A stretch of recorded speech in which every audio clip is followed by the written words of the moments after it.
भारतीय इतिहास में कई महान सम्राट हुए, लेकिन आज हम बात करेंगे एक ऐसे बादशाह की जिसने एक पूरे युग की शक्ल ही बदल दी।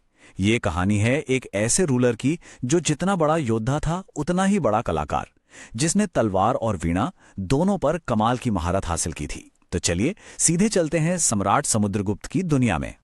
और देखिए, कहानी की शुरुआत ही एक बहुत दमदार कंपैरिजन से होती है। एक ब्रिटिश हिस्टोरियन थे V.A. स्मिथ। उन्होंने समुद्रगुप्त को क्या कहा? दी नेपोलियन ऑफ इंडिया। अब सोचिए, भारत का नेपोलियन, ये टाइटल अपने आप में ही सब कुछ कह देता है। उनकी मिलिट्री स्किल्स, उनका विशाल साम्राज्य, मतलब हमारी कहानी के लिए स्टेज बिल्कुल सेट है। तो अब सवाल आता है कि ये सब शुरू कैसे हुआ, कैसे वो सत्ता तक पहुंचे। देखिए, उनका सिंहासन तक का सफर कोई आसान नहीं था, कोई फूलों की सेज नहीं थी, बल्कि ये एक ऐसा रास्ता था जो कह सकते हैं कि संघर्षों, फैमिली पॉलिटिक्स और बहुत सारी अनिश्चितताओं से भरा हुआ था। और इसी रास्ते ने उनके कैरेक्टर को शेप दिया। अच्छा, तो थोड़ा सा बैकग्राउंड समझ लेते हैं, उस दौर में चलते हैं। बात है गुप्त वंश की। इसकी नींव रखी थी चंद्रगुप्त प्रथम ने करीब 320 सीई में, और समुद्रगुप्त उन्हीं के बेटे थे। उनकी मां का नाम था रानी कुमारदेवी और जन्म हुआ लगभग 335 सीई में। कैपिटल सिटी थी पाटलिपुत्र, जो आज का पटना है। लेकिन यहां एक बड़ा सवाल खड़ा होता है, क्या समुद्रगुप्त ही चुने हुए वारिस थे? क्या वही थे अगले राजा?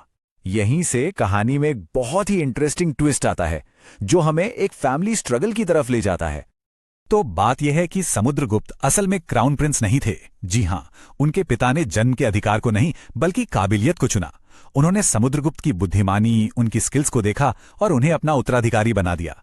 जाहिर है, इस फैसले से उनके भाइयों में खलबली मच गई, एक कॉन्फ्लिक्ट शुरू हुआ, लेकिन जीत आखिर में समुद्रगुप्त की ही हुई।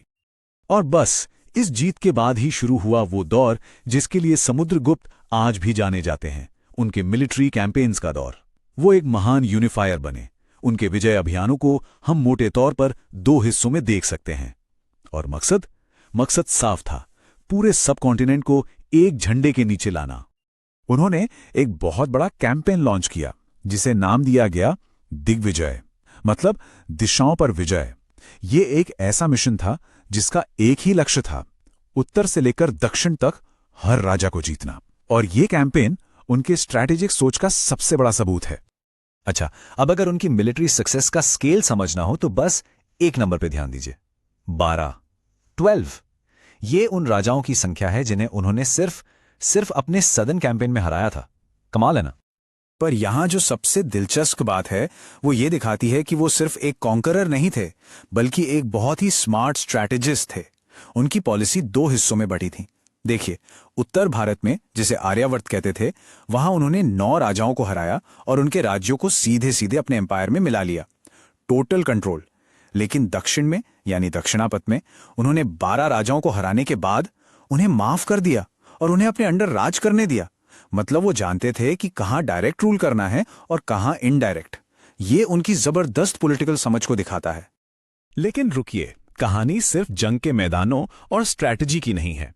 अब वक्त है उस साम्राज्य के पीछे खड़े इंसान को जानने का, एक ऐसा इंसान जिसके कई और भी रूप थे। क्योंकि जो योद्धा वाली इमेज है ना, वो तो कहानी का बस एक पहलू है। असल कहानी तो अब शुरू होती है। असली समुद्रगुप्त इससे कहीं ज्यादा थे। क्या कोई यकीन करेगा कि वो एक बेहतरीन कवि और म्यूजिशियन भी थे? हां, उनके जो सिक्के मिले हैं उन पर उन्हें वीणा बजाते हुए दिखाया गया है। सोचिए, एक सम्राट वीणा बजा रहा है। वो लिटरेचर और आर्ट्स के बहुत बड़े सपोर्टर थे। और उनके ही कोर्ट में एक कवि थे, हरिशेन, जिन्होंने मशहूर प्रयाग प्रशस्ति लिखी। ये बेसिकली एक पिलर पर लिखा हुआ लंबा लेख है जो आज भी उनकी जीतों और उनकी शख्सियत के बारे में बताता है। तो मतलब एक ही सिक्के के दो पहलू। एक तरफ वो कॉन्करर जो बड़ी बड़ी सेनाओं को कमांड कर रहा है, तो दूसरी तरफ वो आर्टिस्ट जो कविताएं लिख रहा है।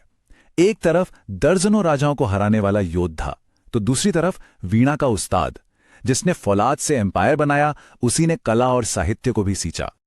और उनका राजकाज भी बड़ा उसूलों वाला था। देखिए, वो खुद हिंदू धर्म को मानते थे। उन्होंने अश्वमेध यज्ञ भी किया, जो बहुत बड़ी बात होती थी। लेकिन उसी वक्त उन्होंने बौद्ध और जैन धर्म को भी पूरी प्रोटेक्शन दी। बल्कि इससे भी आगे बढ़कर उन्होंने श्रीलंका के राजा को बोध गया में एक मोनेस्ट्री बनाने की इजाजत दी। ये क्या दिखाता है? यही कि उनका एडमिनिस्ट्रेशन किसी एक धर्म पर नहीं बल्कि एक सोची समझी पॉलिसी पर चलता था। तो अब आते हैं उनकी सबसे बड़ी देन पर, उनकी विरासत पर। आखिर उनके राज का सबसे लास्टिंग इंपैक्ट क्या था? उन्होंने आने वाली पीढ़ियों के लिए क्या छोड़ा? उनके शासन ने भारत के स्वर्ण युग यानी गोल्डन एज की नींव रखी। अब ये गोल्डन एज होता क्या है? ये एक ऐसा दौर होता है जब देश में एक्सेप्शनल शांति हो, खूब तरक्की हो और आर्ट कल्चर अपने चरम पर हो। और समुद्रगुप्त ने जो शांति और स्टेबिलिटी कायम की थी, उसी की वजह से art, literature, science, maths, astronomy इन सभी फील्ड्स में जबरदस्त तरक्की हुई। कह सकते हैं कि उन्होंने वो मजबूत नींव तैयार की जिस पर गुप्त गोल्डन एज की शानदार इमारत खड़ी हुई। और ये विरासत रुकी नहीं। उनके बाद उनके बेटे आए, चंद्रगुप्त द्वितीय, जिन्हें हम विक्रमादित्य के नाम से भी जानते हैं। उन्हें ये स्टेबल एम्पायर विरासत में मिला और उन्होंने इसे और भी बुलंदियों पर पहुंचाया। तो आखिर में एक बात सोचने वाली है कि हिम्मत और बहादुरी से सिंहासन तो जीता जा सकता है, लेकिन लोगों का दिल जीतने के लिए इंसाफ और रहम की जरूरत होती है। और शायद यही समुद्रगुप्त की असली लेगेसी है, एक ऐसा विजेता जो ये समझता था कि एक महान साम्राज्य सिर्फ तलवार के दम पर नहीं बनता, बल्कि उसे बनाने के लिए कला, सहनशीलता और सही नीतियां भी उतनी ही जरूरी हैं।